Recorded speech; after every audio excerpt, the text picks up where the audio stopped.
महाविकास अघाड़ी के बेमेल गठबंधन की पार्टियां भ्रष्टाचार से लेकर वसूली तक के मामलों में रंगे हाथों पकड़ी गई हैं। सचिन वाजे के गिरफ्तार होने के बाद जो खुलासे परमवीर सिंह ने किए हैं, वो एनसीपी और शिवसेना के लिए बीएमसी चुनाव में बड़ा प्रभाव डालने वाले हैं। एनसीपी और शिवसेना को आम जनता की नाराजगी झेलनी पड़ सकती है और इसका सीधा फायदा भाजपा को होगा। टीएफआई पर आपका स्वागत है। मैं महिमा पांडे आपको बताने जा रही हूँ कैसे महाराष्ट्र में सचिन वाजे का मामला एनसीपी और शिवसेना के जनाधार को बुरी तरह से तोड़ने का काम कर सकते हैं। किसी का नुकसान उसके प्रतिद्वंदी के लिए फायदा बन जाता है और महाराष्ट्र में भी अब कुछ ऐसा ही होने वाला है, जहां की महाविकास अघाड़ी के बेमेल गठबंधन की पार्टियां भ्रष्टाचार से लेकर वसूली तक के मामलों में रंगे हाथों पकड़ी गई हैं। इसके चलते इन सभी पार्टियों से जनता का भरोसा उठ चुका है, जिसकी झलक 2022 में होने वाले देश की सबसे धनवान महानगर पालिका यानी बीएमसी के चुनाव में देखने को मिल सकता है और इसका सबसे बड़ा फायदा भाजपा को हो सकता है। किसी राज्य में बेमेल गठबंधन की सरकार जब भ्रष्टाचार और जनता से ही लूट करने लगे तो जनता का भड़कना जायज है। सचिन वाजे केस में एनसीपी कोटे के गृह मंत्री अनिल देशमुख से लेकर एनसीपी प्रमुख शरद पवार और मुख्यमंत्री उद्धव ठाकरे की छवि पर खूब बट्टा लग गया है और जनता के बीच ये सभी रंगे हाथों अपराधियों को संरक्षण देते हुए पकड़े गए हैं, जिसके चलते सरकार और इसके घटक दलों की राजनीतिक विश्वसनीयता शून्य हो चुकी है।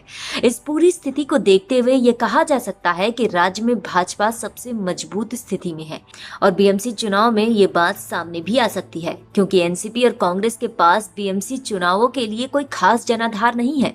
दूसरी ओर शिवसेना का बीजेपी से गठबंधन टूटना उसकी ताकत के नष्ट होने की एक बड़ी वजह बन गया है। हम अपनी रिपोर्ट में पहले भी बता चुके हैं कि बीएमसी चुनावों को लेकर महाराष्ट्र की सभी राजनीतिक पार्टियों ने तैयारी शुरू कर दी है।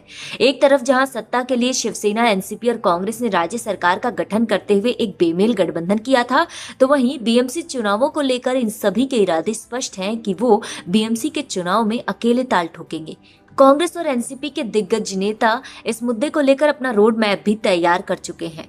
पिछले चुनावों की बात करें तो शिवसेना भाजपा गठबंधन को 179 सीटें मिली थी, वहीं कांग्रेस को 31 और एनसीपी को 21 सीटें मिली थी। लेकिन अब परिस्थितियां बदल चुकी हैं, क्योंकि महाराष्ट्र सरकार की सत्ताधारी तीनों ही पार्टियों की फजीहत हो चुकी है। इन परिस्थितियों के बीच जनता ने भी राजनीतिक पार्टियों को अच्छे से परख लिया है कि महाराष्ट्र की सरकार के इन घटक दलों का मूल उद्देश्य केवल और केवल अपनी झोली भरना है। ऐसे में नाराज जनता इन सभी को एक तगड़ा सबक सिखा सकती है और इसका प्रभाव बीएमसी के चुनावों पर भी अवश्य ही पड़ सकता है।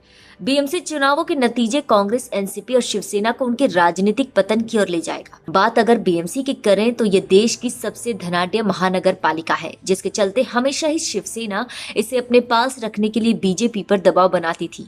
शिवसेना की इतनी अच्छी स्थिति कभी नहीं रही कि वो बीएमसी में अकेले ही सत्ता हासिल कर सके, उसे भाजपा का साथ लेना ही पड़ता था।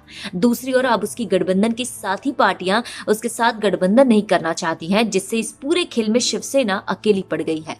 वहीं जनता की नाराजगी तीनों पार्टियों से है, जिसका फायदा भाजपा को हो सकता है, जो कि उसके लिए सकारात्मक होगा। इसलिए ये भी कहा जा रहा है कि राज्य में महाविकास अघाड़ी सरकार के गठबंधन की आयु केवल बीएमसी के चुनावों तक ही सीमित हो सकती है, क्योंकि बीएमसी चुनाव में भाजपा को मिलने वाली संभावित जीत इस गठबंधन में फूट और महाराष्ट्र सरकार के गिरने का कारण बन सकती है।